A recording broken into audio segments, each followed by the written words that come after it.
So to kind of frame up what the project consists of, I'm pulling out an old project that was done on the buyback process at the university bookstore, just so you have an idea of the types of things that will be included that you'll need to do. The assignment has, again, I think this was from 2013, so it's going to vary slightly. There's some different components to it, but it's pretty similar to this, okay? And so kind of the first thing that you're going to do is you're going to describe the process and kind of draw this high-level overview of what the process looks like, right? And so from the buyback process, you have a buffer where you wait in line, you meet with the buyer, there's another buffer while you wait to get your cash back, okay? This is what we call a linear process, right? There's no branches on it. One of the requirements of the project now is there needs to be branches, okay? So your process needs to be a little bit more complex than what we've got going on here, okay? And then they do a summary table. And the thing about it is, this comes from Chapter 3. So we'll cover Chapter 3, and then you'll be asked to create your summary table. So kind of how it works is we cover a chapter in the text. So we have Chapters 3, 4, and 5 is kind of where we're project-oriented. We do Chapter 3. You've got a project assignment due. We do Chapter 4. You have a project assignment due. We do Chapter 5. You've got the project assignment due. So it's kind of like you learn the theoretical part and then you apply it to the project, okay? The difference is that, the examples that we use in the textbook are pretty clean, right? And a lot of times when you get in the real world environment, they're not quite as clean. You come up with some messiness and you have to kind of figure out then how do we incorporate that messiness. But we're going to be really focused on measures of inventory, throughput, and flow time in terms of throughout the textbook. Okay, and so again, don't worry that you don't understand a lot about that now. That's what we do in Chapter 3, is we kind of get into the fundamentals of that. And so we have to kind of measure those things inside our process. Okay, so they create this high-level process map. They talk about what the goal of the project is. And so just to kind of touch on that, from reading the goal, what's the goal of a for-profit organization? To make money. To make money, okay? So in your project assignment, I think even in this first one, it's going to ask you to identify the goal of your organization. Well, if it's a for-profit company, the goal is going to be to make money, right? And so then what you need to do is frame up how the project that you're working on is going to help this organization make more money, okay? If it's a nonprofit organization, it's slightly different. What would you say the goal of a nonprofit organization is? Is it to make money? No, Yeah. It's not really to make money, but it's related to that, It's I to think. raise funds, isn't it, for something? Okay, so it could be to raise funds, okay? I sort of think of it as, let me give an example. So if I'm the food bank here in Murray, Kentucky, right? And I only have so many resources to apply to working with my food bank, right? So what's my goal? Get more resources.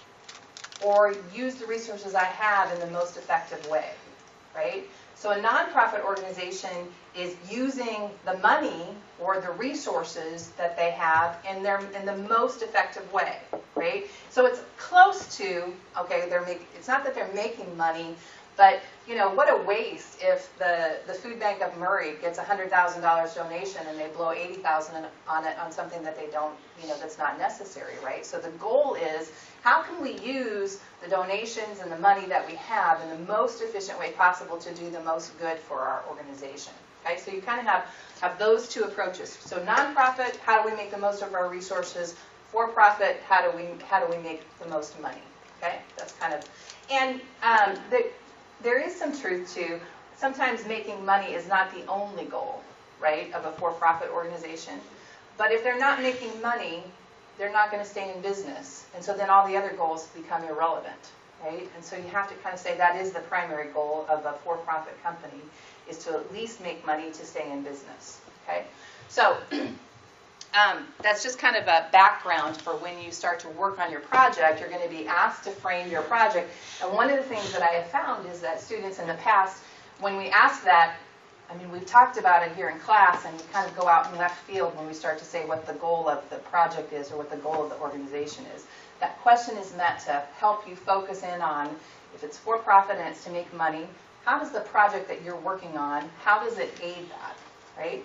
And if the answer is it doesn't, then you have to say, is it a project worth doing, right? Or should we be focused on something else? And in all likelihood, you're all going to have projects that are going to make a difference in that, okay? All right. And so then we work on chapter 4 where we start to talk about flow time analysis. And so they do a table of each activity of the flow time in terms of flow time per second or flow time per unit of measure, right? And then we kind of fall into where we do the precedence diagram, right? Which is very similar to kind of what we're working on now with projects. So it ties into what we're doing with our process maps.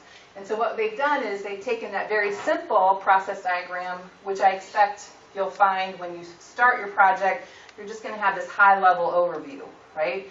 And then what you're going to do is you're going to say, but now we have to get into the steps that take place inside that. Let's get down to the nitty-gritty of what actually happens in there. So your first process ID assignment, you're sufficient to look at it like this, right? A very simple representation of the process. As you get farther into it, you have to break it down into the steps, which means you're going to have to spend more time either timing or collecting data or, and specifically identifying then what those steps are. Okay, so this is where you go from process ID above. This is going to be kind of in your A assignment. You start to dive into the deeper level of detail.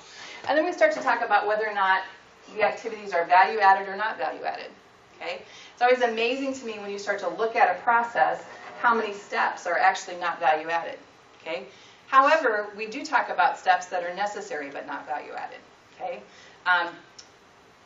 and the problem with some of the activities that you're going to look at, I'll give you the example. The lady that did the project on Papa John's driver check-in process. Okay, right? And so we define value added as something that adds value to the product and the customer. Does the driver checking in actually add any value to the Papa John's product? It doesn't, right? So you have to say that whole project is not value added, okay? But from an administrative standpoint, you can't say that it's not necessary, right? You need to check the drivers in, you need to look at their logs, but you're trying to find out ways that you can reduce or eliminate as much of that as possible, right?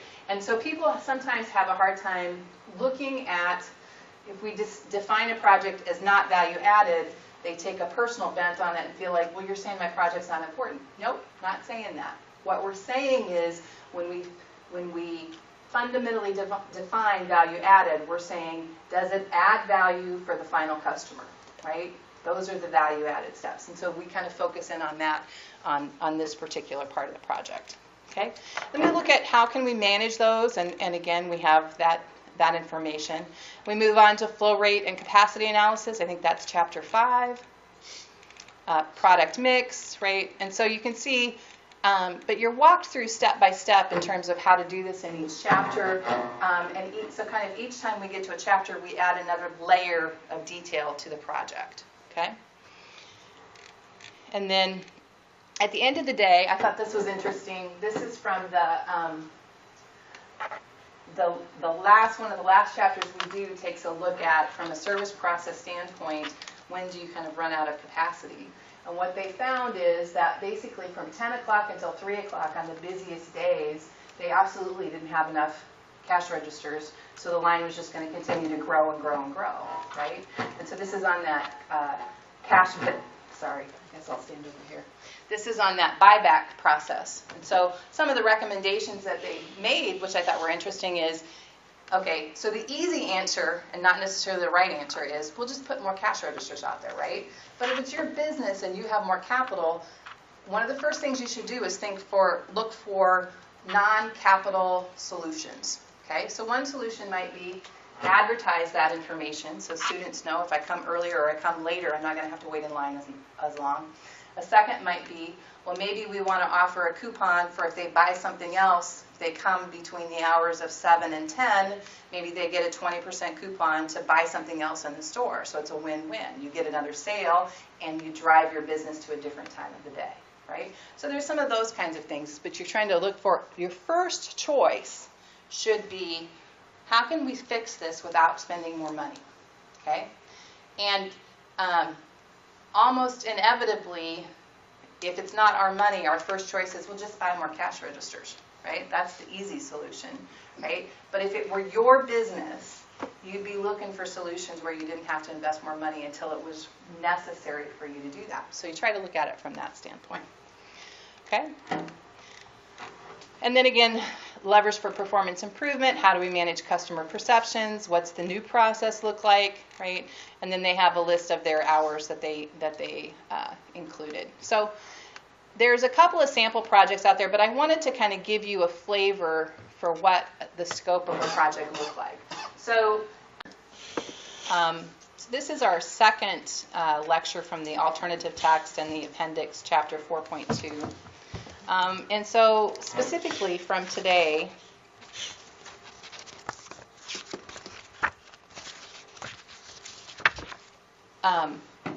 we're going to be talking about alternatives to what we looked at on Tuesday was just specifically if we had one-time estimate to look at. But we're going to start, okay, what does it mean if we have some variability? You know, how do we address that variability? Okay. So to review what we talked about on Tuesday, we talked about the network planning model, right, where you have the projects that's made up of a sequence of activities. The path taking the longest time is called the critical path.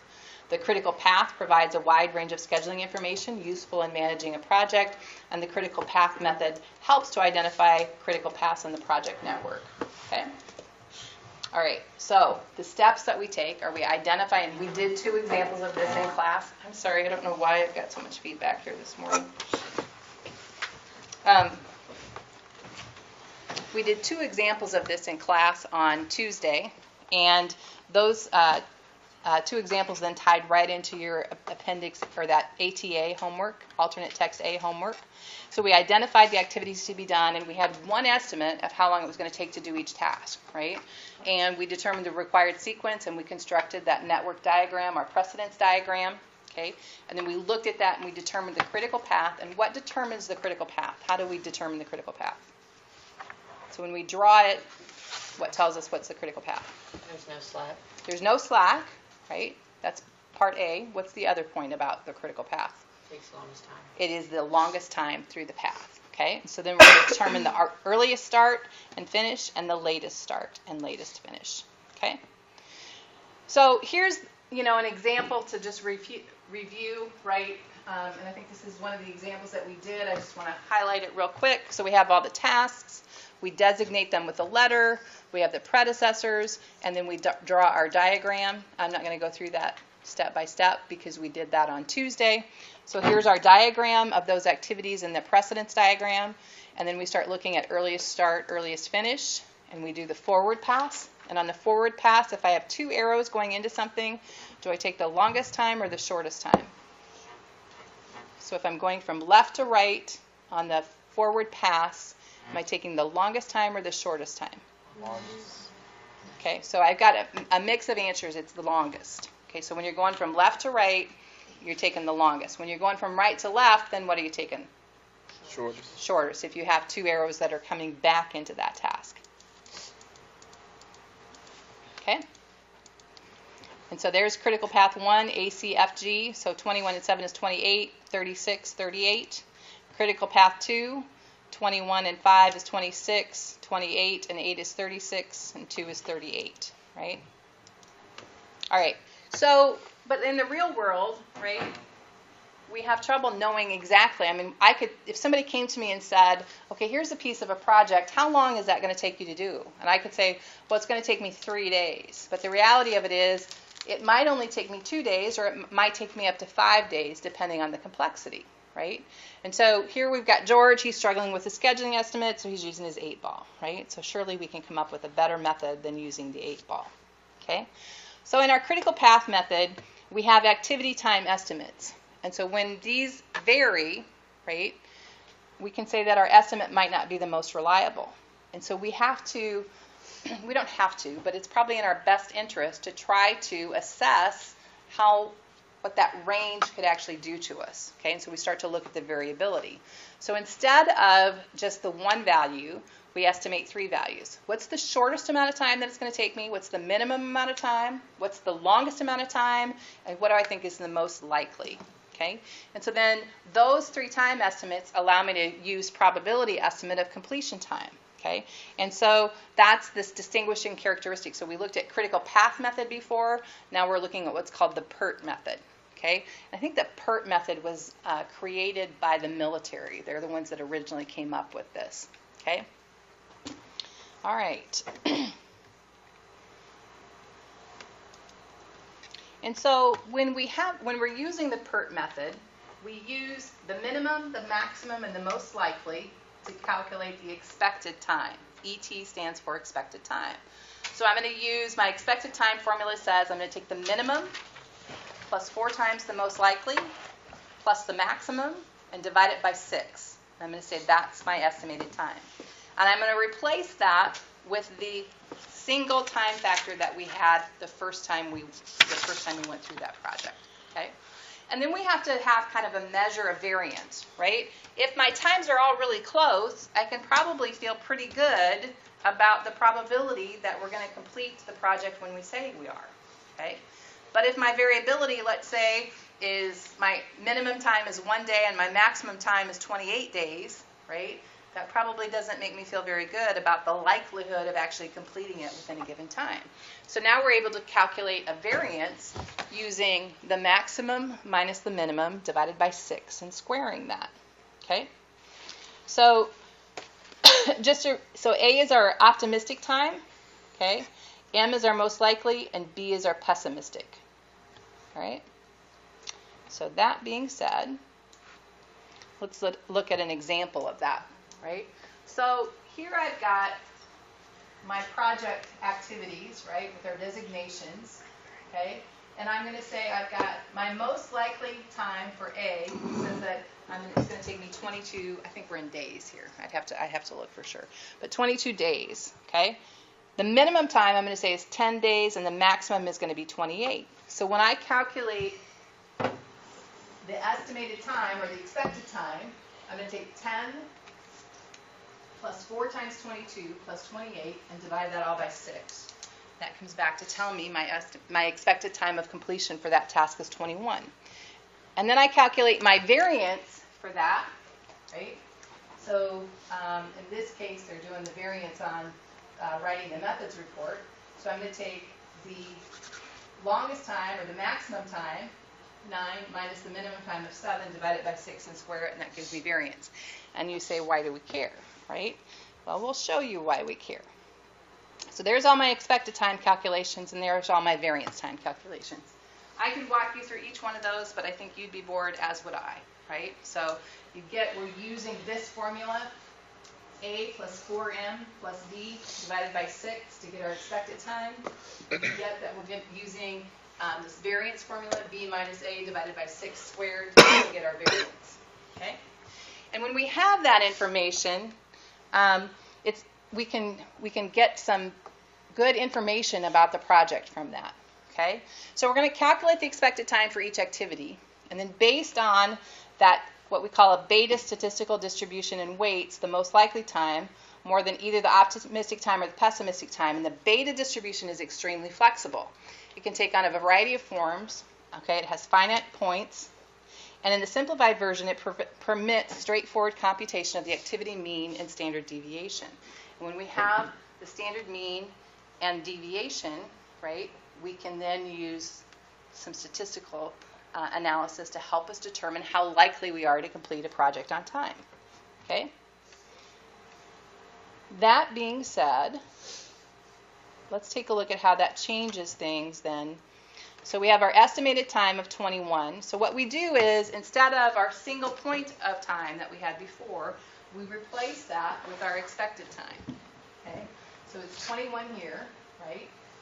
And 7, 5, 2, 8, 8, and 2. All right, so there were a couple of you that weren't here on Tuesday. I'm not going to walk back through how to do the earliest start time, earliest finish time, but what I'll do is I'll post the recording so you can go back and watch that recording, okay? Because that's exactly what we're doing here, and then we're calculating the variance, all right? Because we have that information, right, we can say that our expected completion time is 38 weeks as we go through, as we walk through this, right? Are you all following? I mean, from what we did on Tuesday to what we're doing today, is that all tracking for everybody? Mm-hmm. Okay. So, because all of this is review, right? With the exception of now we're using expected time instead of just the one-time estimate. Now we're calculating that expected time, right? How many of you feel comfortable to talk to me about what a z-score is? Okay. Thought I was done with those. What's that, Hunter? Said I thought I was done with those. No, you're not. No, you're not. And what I thought I'd do, because I'm not surprised by that, is I have a recording just from YouTube that I thought we'd take a minute just to refresh on what z-scores are to kind of put you in the right frame of mind for what we're trying to accomplish with this. So let me go ahead and bring that up. And it's only about 4 minutes. Welcome to the section of Mastering Statistics. In this section, we're going to talk about the topic of the z-score in statistics. Extremely important topic because we're kind of introducing it here. Can you hear it? Scotty, can you hear it? Not really. We're doing lots and lots and lots of different kinds of calculations. So we're introducing it here, but just keep in mind the z-score is going to be something that we're going to use constantly.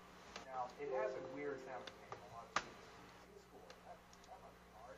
Really, it's just a weird name for something that's very, very simple to understand. Let me try to explain the z-score to you verbally, and then I'll put something on the board that you might kind of see in the book, and it will work a couple of problems. All right, so in terms of making it easy to understand, I want you to think about grades in a classroom. We all have experience with grades, especially when you get to college. You know, when the professor gives a test, you know, in high school the grades are, you know, 90 to 100 is an A, and 80 to 89 is B, and so on. But when you get to college, everything is going to depend upon the average of the class testing and the deviation there. So basically, you want to know not necessarily if you got a 90 to 100 when you get to the university class. You want to know how close are you to the mean? Are you lower than? Give me just a second. Let's see if we can. Okay. Does it save as like a picture? No, Okay, it's save it. doesn't let me That's fine, be yeah. a document. JPEG. Just try paint document for right now. Okay. Okay, save it. I'm going to try to get the volume up, and then we'll come back. Well, then you didn't do as well as your classmates, so that's not a very good test. Did you score right on top of the mean? And if you did, okay, you did just as good as everybody else. You probably got a decent grade. And okay, It doesn't not matter. a great grade, but if you got close to the mean or on top of the mean, you're doing okay. Now, if you got better than the mean, then you're doing better than a lot of your other students, and you should pat yourself on the back. And if you blow it away and you smoke it and you get really far out in front of the group, then you've aced that test when most of your classmates have. And so you know that you probably got an A, for instance, if you get really far out in front of the group. So what we want to do in this section is kind of quantify that. We would like to know, given some population or some sample characteristics like mean and standard deviation, like for tests, for instance, and I have a certain score, I may want to know how far in front of the mean I am. And the easiest way to calculate that is how many standard deviations am I in front of the mean, or above the mean, or below the mean. That's what you really want to know. Because remember, it's not an absolute thing when you're talking about grades in college class. You want to know how close are you to the mean, are you below it, or are you above it, and if so, how far above it and below it are you.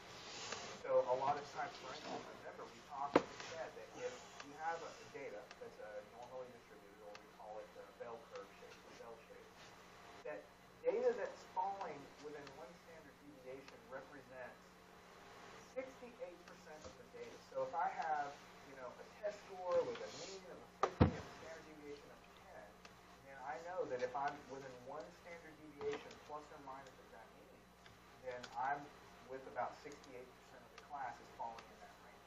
And we also said that if you're within 2 standard deviations, I think that's the best I'm going to be able to do. So you're going to. better than the mean by 2 standard deviations, and I've done very, very well because 95% of my classmates are going to be falling between that value and the value 2 standard deviations. So if you can get 2 standard deviations above the mean, you're doing very, very well because there's only 5%. 95% fall there, so there's only 5% that did better than that. And if you get 3 standard deviations above the mean, then you should know that that's really on the tail of that bell curve, and you've done extremely well. So what we want to do is figure out how to calculate what we call a z-score to help us figure out how far above or below the mean we are. And it's going to be comparing it to how many standard deviations we have gotten above the mean. Sorry, I just think I'm going to put these over here, and I'll try to play with them while you guys are. Hello, welcome to the section of Mastering Statistics. In this section, we're going to talk about the topic of the z-score in statistics. It is an extremely important topic because we're kind of introducing it here, but then in future lessons, future volumes of Mastering Statistics, we're going to use the z-score even more than we are in this lesson. And we're doing lots and lots and lots of different kinds of calculations. So we're introducing it here, but just keep in mind the z-score is going to be something that we're going to use constantly. Now, it has a weird sounding name. A lot of students use z-score. That's not hard. Really, it's just a weird name for something that's very, very important. Let me try to explain to you verbally.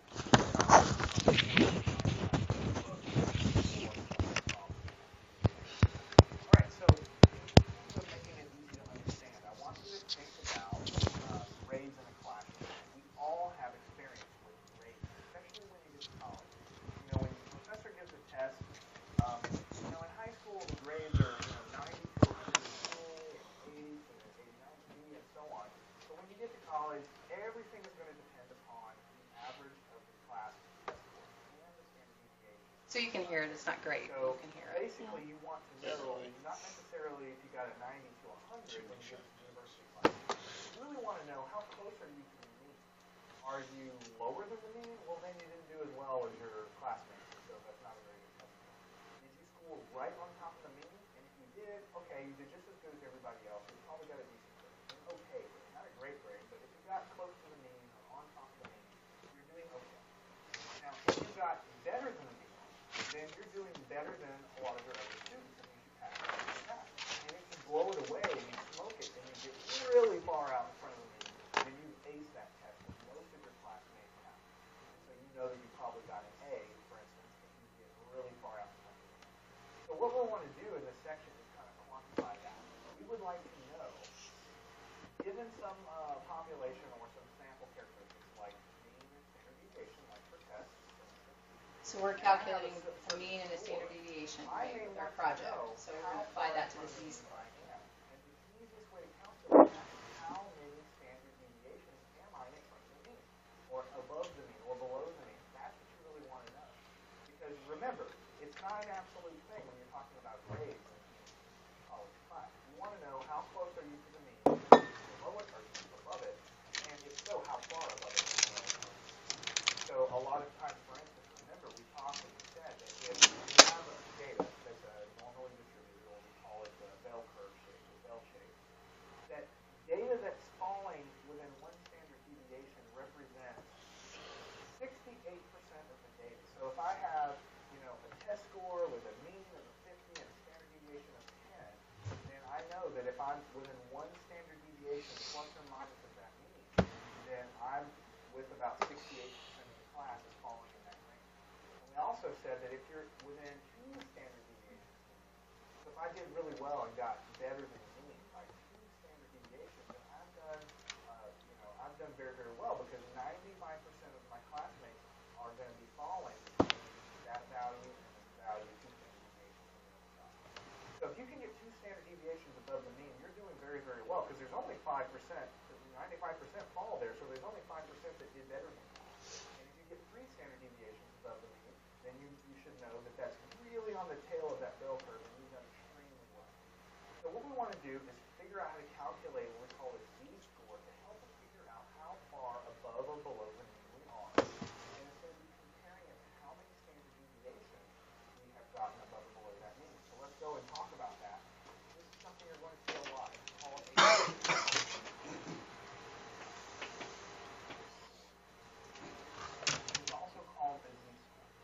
So that's what we're going to be working with, is that z-score. Standard score or z-score. I'm going to write it in my own words. Your book probably won't have this kind of definition. This is what I like to say. It tells us how many standard deviation, a number, above or below,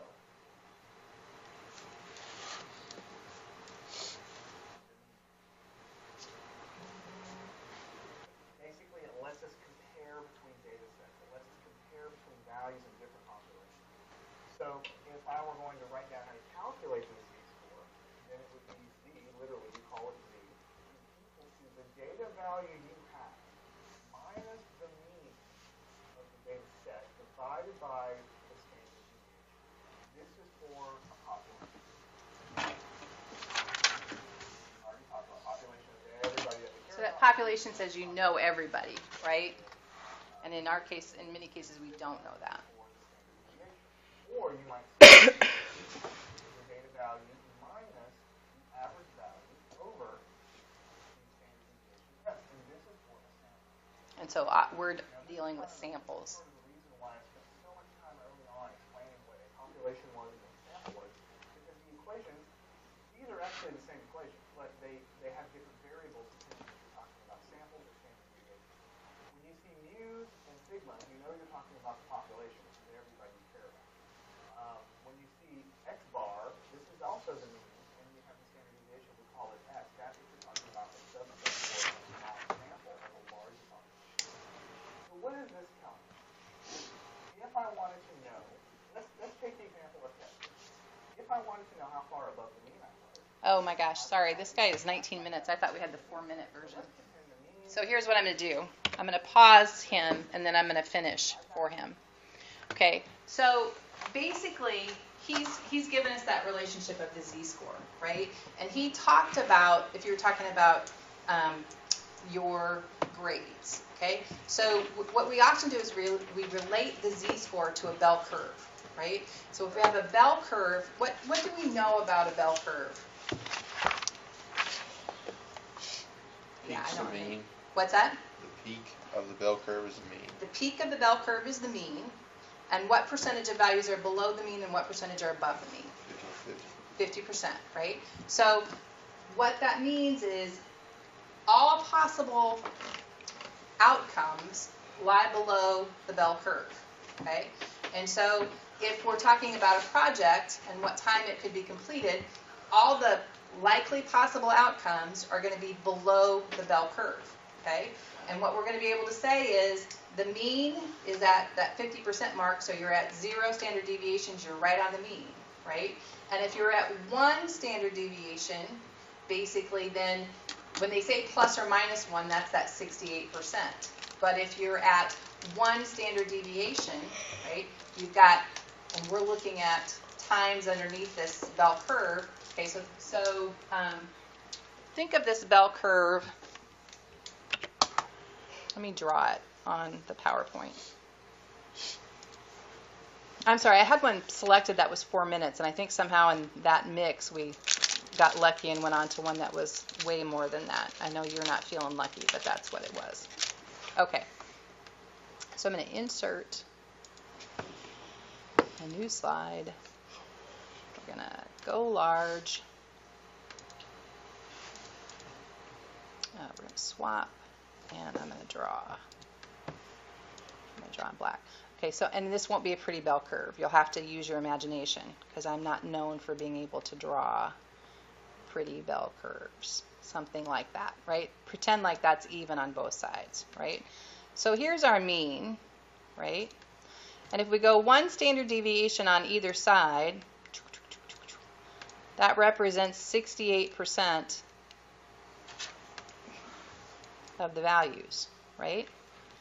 So as I'm looking at that, if I were to say that I'm 1 standard deviation above the mean, that would mean that all the values below the mean, right, would fall in here. So I would say that I have 50% here plus the 34% here. telling me that that's roughly, right, 84%. If I'm 1 standard deviation above the mean, 84% of the projects are going to fall below that, right? And so what we're going to do is we're going to use our expected time, right, and our desired time as we're trying to figure out what we might be able to do with a project, and come back and say, where does that fall? Because we're going to calculate a z-score for that, and then we're going to be able to say, with what probability are we likely to be able to complete this project on time? Okay? Because the z-score that we calculate is going to tell us where we fall in relationship to the mean. Are we 1 standard deviation away from the mean, 2 standard deviations away from the mean, or are we 1 standard deviation below the mean? Okay? Do you have a question, Hunter? Yeah, so if it's 68%, where did you get the 34 number? Okay, so Just what I would say confused. is, so if you're at the mean and you're plus or minus 1 standard deviation, Yeah. that's 68%. So that tells me that 34% is above and 34% is below. Okay. Okay, so I can say then, if I'm at 1 standard deviation above the mean, 50% of it is below, because I'm not looking at that 2-tailed, I'm just looking at a 1-tailed now. 50% is below, and I'm going to have 34% above. Okay? And the nice thing is you've got tables now that you can just go look that up, or you can do Excel formulas. You don't necessarily, but I want you to have that visual of what you're doing so you kind of understand the why we're doing what we're doing. Okay, so that being said, I apologize for the getting off on the wrong YouTube video there. So this is what we're going to use to calculate our z-score. Okay? We're going to use our desired completion time minus our expected completion time, okay, and divide it by the sum of the standard deviations. Okay, so D is the desired completion time, T sub E is the expected completion time, and then this represents the sum of the deviations along the critical path, and that's where you'll make mistakes. So you have to identify the critical path and use the sum of the deviations along that critical path. Okay? All right. So let me just kind of review the notes here. So to determine the probability of completing the project on a given date based on the application of the standard normal distribution, a valuable feature of using 3-time estimates is that it enables us to assess the uncertainty on the project. And the uncertainty, what's the term that we're using to assess the uncertainty?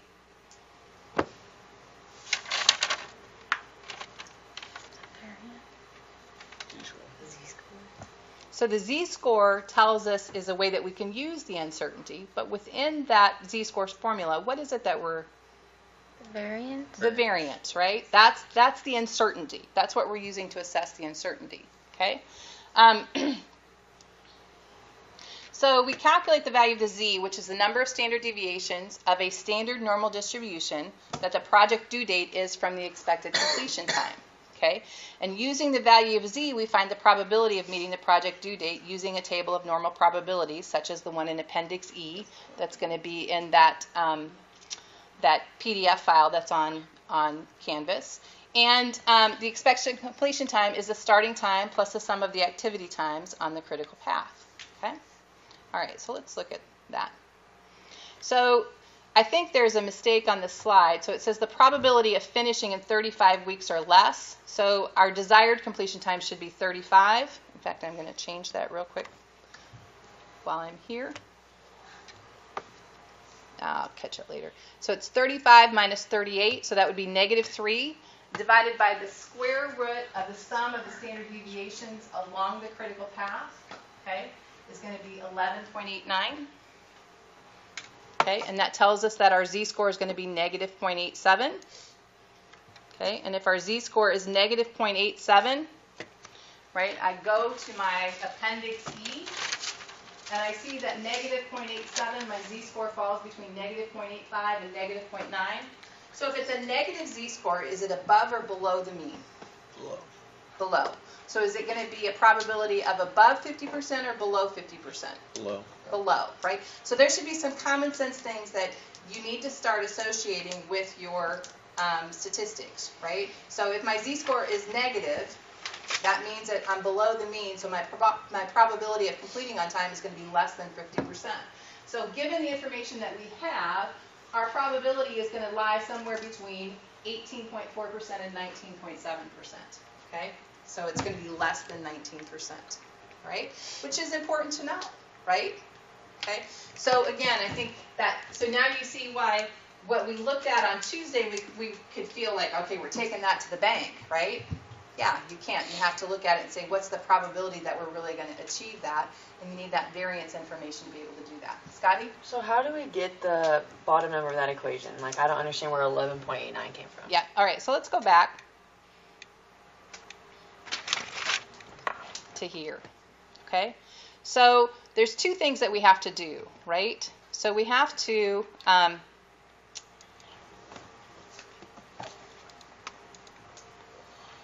what was the critical path that we had on this project? Do we remember that? That's the first thing that we have to know. So let's get that. So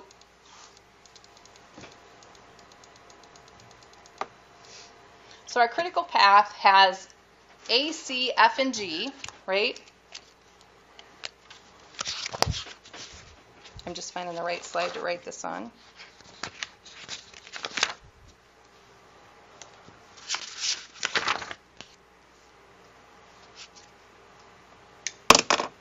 And our critical path number 2 is A, B, D, F, and G. And so what that's telling us is that we need to take the variance from each activity on the critical path and sum it up to be in that lower term. So let's see if we can match that. Okay, so I'm saying then we need to have A, B, C, D, F, and G are all the activities that are on the critical path, because we have those two critical paths. Does everybody see that? So I'm just taking all those activities that are on the critical path.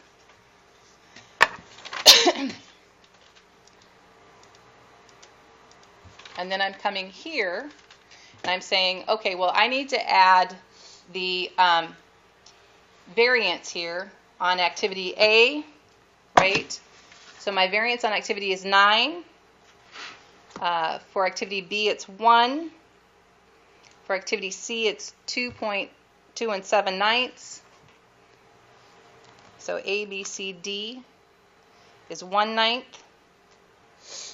Right? F is another 9th. And G has 0 variance.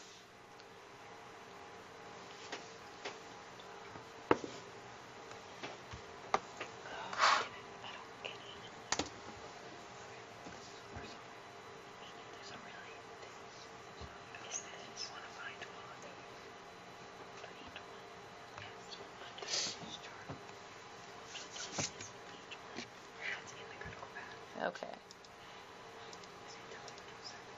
So they're saying it's 11, so it's the square root of 11.89.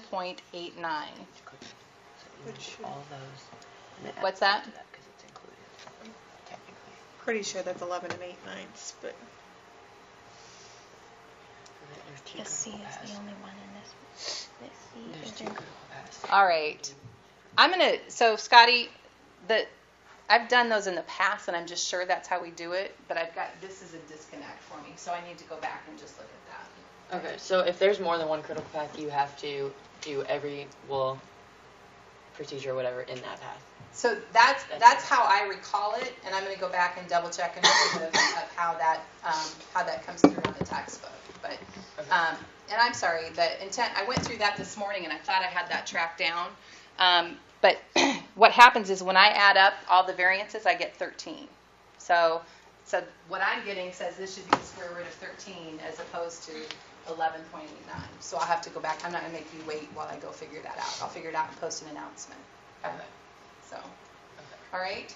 But it comes from, and I'll clarify, it comes from the sum of the variances along the critical path. And I don't think that they should have used only one of the critical paths. It should be all of the activities on the critical I path. think they used AC. F and G? Yeah. And I think that's wrong. I think that they should have used all of the activities on each of the critical paths. So I'll verify which method I want you to use, okay? All right? So I hate that. I usually go back through that and make sure that I've got it nailed for you. So I apologize that there's a little confusion here. And that's what our, ATB and AT, whatever. ATB. Yep, ATB, and those are going to be based off of that, okay? And then just as I know, Hunter, you said maybe you didn't get the announcement on the classroom change, right?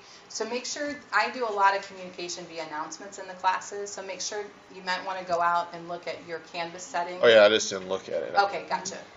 But like, I think there's a setting that you can get it to email you, like if there's announcements that come through, and so I just get them as an email whenever you guys post anything or whenever there's anything like that. Okay. So that's the kind of the story in terms of you're going to use that z-score then to come into the distribution table, or you can use Excel, right? There's a formula in Excel that you can use as well to find the percentage value there. Okay. All right. So that's going to be ATB. That's going to be your homework for ATB. All right. And that's really, how about, let me see where we're at for time.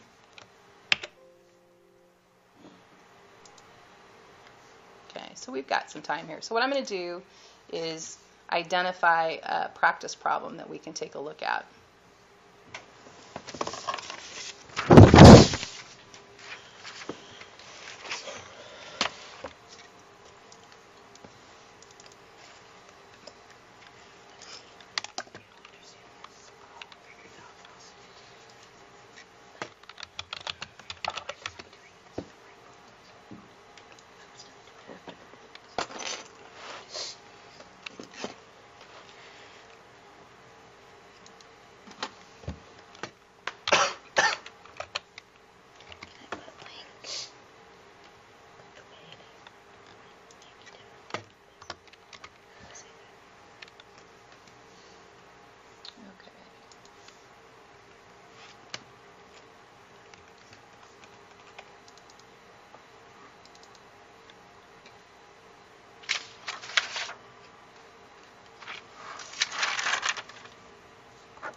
Okay, so here's one that we can take a look at. So here's a practice problem from your exam sets. And so the following represents a project that should be scheduled using the critical path method with 3 activity times. And so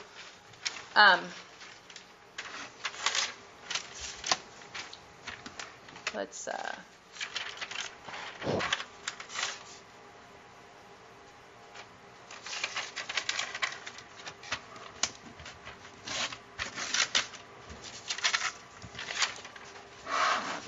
with you. I'm just going to do a quick setup.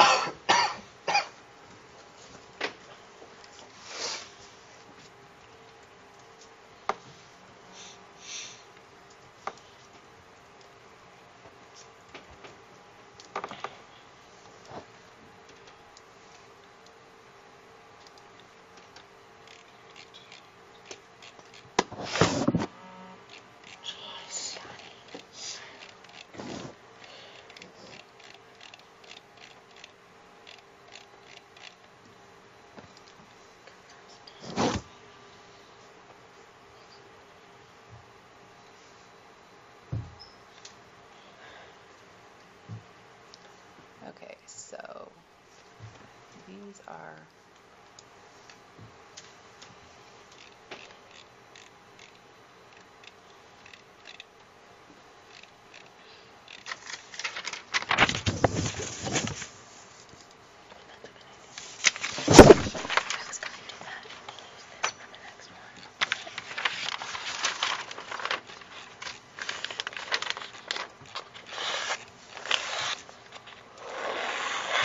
too many practice problem sets going here.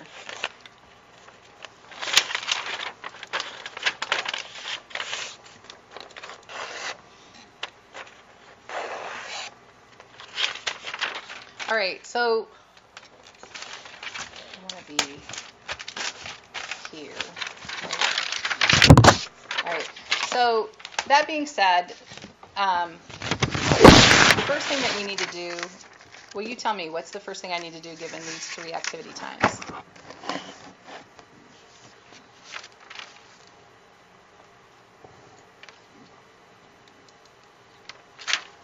If I'm going to draw my precedence diagram, what do I need to know about that each activity?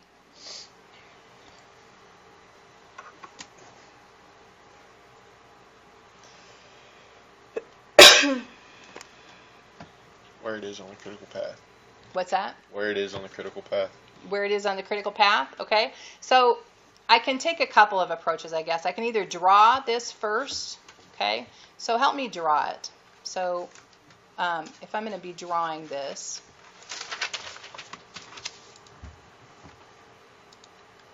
okay, which activity is going to be first? A and B. A and B. So I'm going to go, yeah.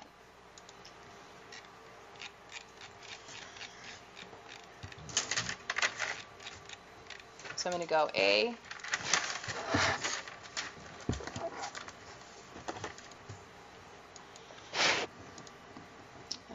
Yep.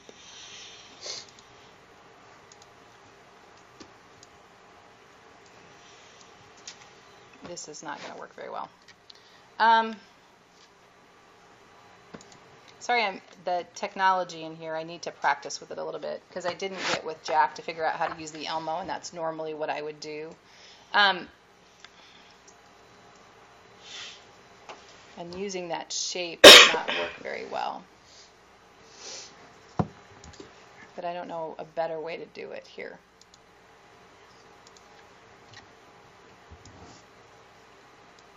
So the first one is going to be A, and then we're going to have B. Okay, I give. We're not going to do it that way. I'm going to say we have A, and we have B, right? And what follows A? C. Right? So I'm going to come up here and I can put C follows A. What else follows A? D.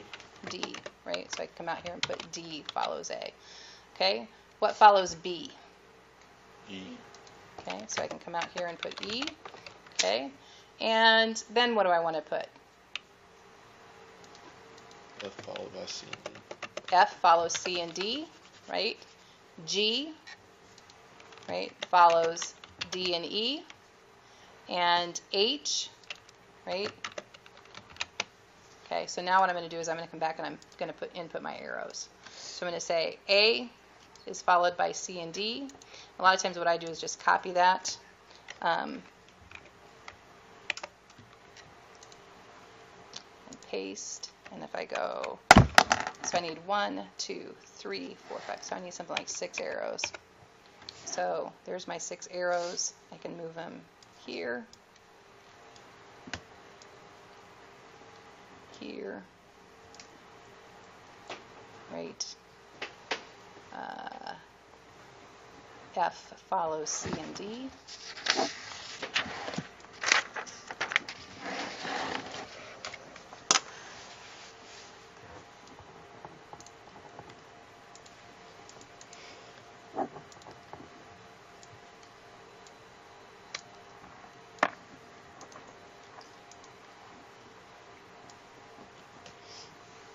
Okay, so let me see if I've got this right now. So we say that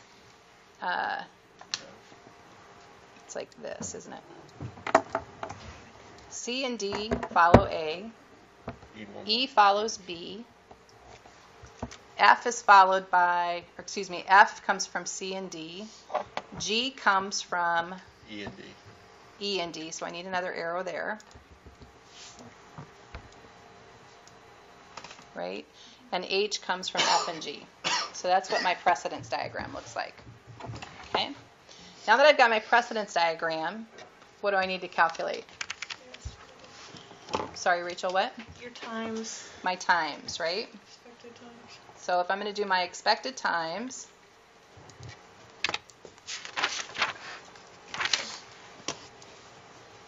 I'm going to try to copy these into a table if I can.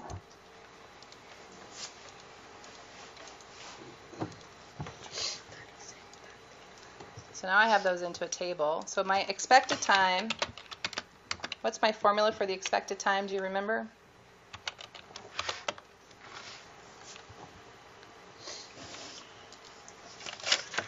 Isn't it A A? plus Yeah. 4m plus b over 6. Yes, so A plus 4m plus b in parentheses and all of that divided by 6, right?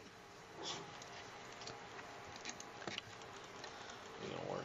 So I'm going to format my cells to be numbers, and I want 0 decimal places. Let's do that.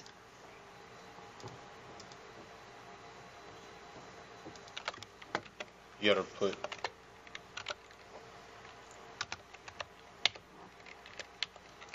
Let me see if it... Okay, let me try this again. it's the last one. It's the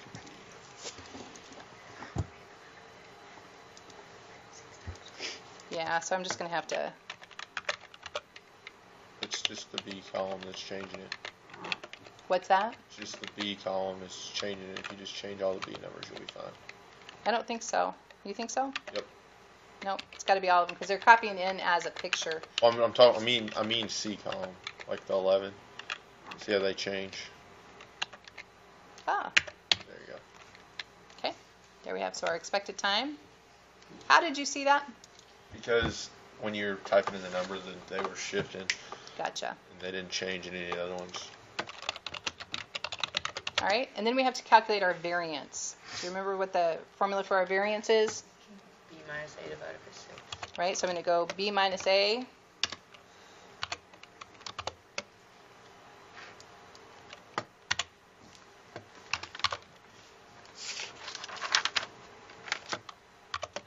Divided by 6. And then all of that squared. So that I use that little caret above the 6. So then there's my variance.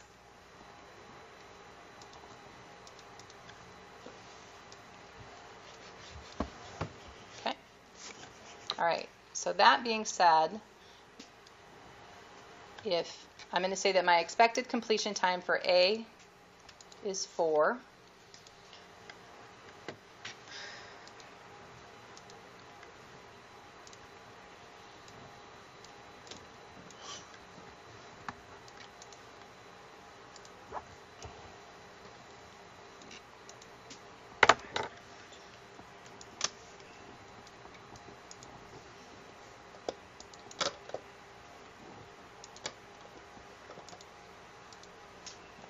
Okay.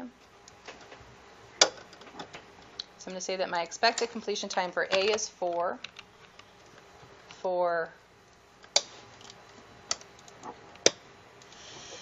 So I've got to have A, B, C, D, E, F, G, and H, right?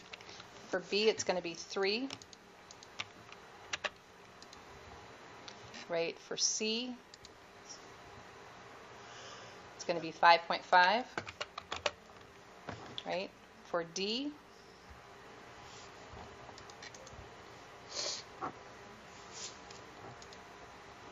I'm going to just put D down here. D is equal to 7.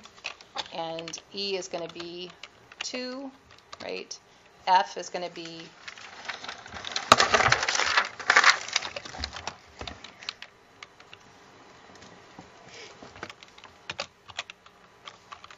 6. G is going to be 2.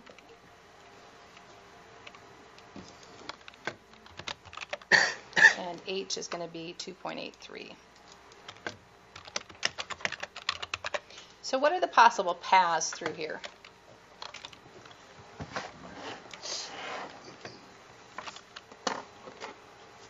Emily, what's one of the paths that I can do to finish the project? A, C, F, well, F, H. Scotty, what's another one? A, D, F, H. A, D, F, H. Hunter? ADGH. ADGH. Kaylin? BEGH. Did we capture all of them? Go that way, I can go this way, I can go this way, I can go this way. Looks like we did. So ACFH is going to be 4 plus 5.5 plus 6 plus 2.83, right? 18.333.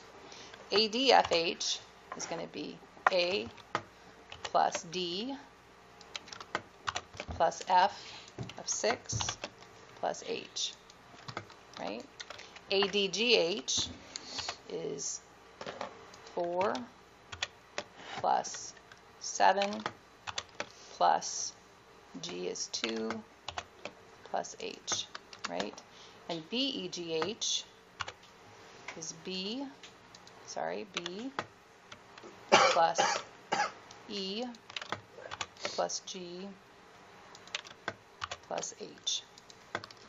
Okay, and then I always just kind of, because I'm doing this in front of the class, I come back and do a quick check. Yep, that looks right. So ADFH, ADFH, right? F2 says, yep, and yep. So which one is my critical path? ADFH. ADFH, right? That's going to be my critical path. So we're going to go A, D, F, and H, right? Okay, so that's my critical path, right? So now I have calculated my critical path, right? I know which variances are on my critical path, right? And so what I'm going to do is we're going to calculate our z-score. If we come back to our problem, so it says, what is the expected project completion time? So the expected project completion time comes from our critical path, right? So our expected project completion time is what, Andrew? I'm sorry, what did you say? What's our expected project completion time? 19.83. 19.83, right? And if we have a desired completion time of 22 days, then I can figure out the probability of that by calculating my z-score, right?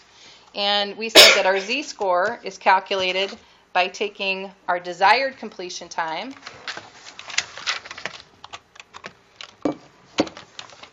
right, minus our expected completion time and dividing it by the square root of the sum of the variances on the critical path. Okay, so in this case, my numerator for that, my desired completion time is going to be 22. My expected completion time is going to be 19.833. So that's my numerator. Right? And my denominator for my z-score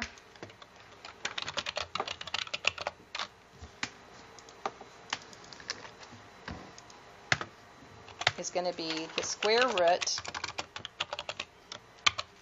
of these variances.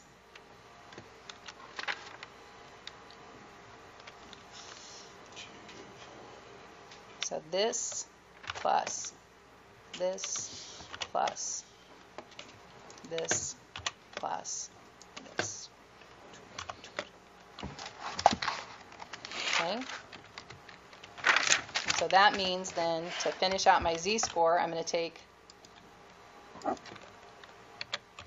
the numerator divided by the denominator. You can do that in one cell if you want. I just think it's easier for illustration to do it in two. Okay? And so I have a 0.91695 z-score. So knowing what we know about z-scores, is that going to be above the mean or below the mean? Both. Okay, right? All right, and so if we could make a prediction, if our z-score is 0.91, right, and we know, we estimated earlier that one standard deviation above the mean represented what? 68%. 84%. 84%, right? So the 68 was plus or minus 1, right? The 1, so we would estimate just by looking at this, right, practically speaking, that it's something less than 84. So let's see how that shakes out. It's going to take me just a minute because there's a function. If we want to take a z-score, let's see, returns the one-tailed p-value of a z-test. That's not what we want. We want this function returns a standard normal cumulative distribution that has a mean of 0 and a standard deviation of 1. So I think, let's try that. I think it's norms distribution, and we're going to say that the value that we want to look at is 0.9165. And lo and behold, right, so do you see how kind of keeping those practical things in mind, you can get a feel for what answer you're going to get back? So our probability of completing the project on time is 82.0%. And that Excel function, again, was norms inventory, N-O-R-M-S-I-N-V. Yeah. Will this video be up on Canvas if you do this? I can put it up on Canvas. Okay, Yep, I thank can you. put it up on Canvas. So Distribution though. norms, Distribution. oh, you're right, norms distribution, right. Norms inventory returns something else. I have trouble remembering what that is. Norms distribution is going to return that value. And I use Excel a lot. I'll work on the technology part of it. The drawing part of it I like to do on the Elmo, and I'm sorry I didn't get with Jack to get that figured out because we changed the indicator. So that'll be smoother the next time out. So that should give you a good flavor of how to do the Part B problems, right? And you can again come back to this if you want to look for some extra help there, right? I know you're wildly exciting. It gets better, I promise. All right, see you guys next Tuesday. I'll see a couple of you this I can afternoon. send you some.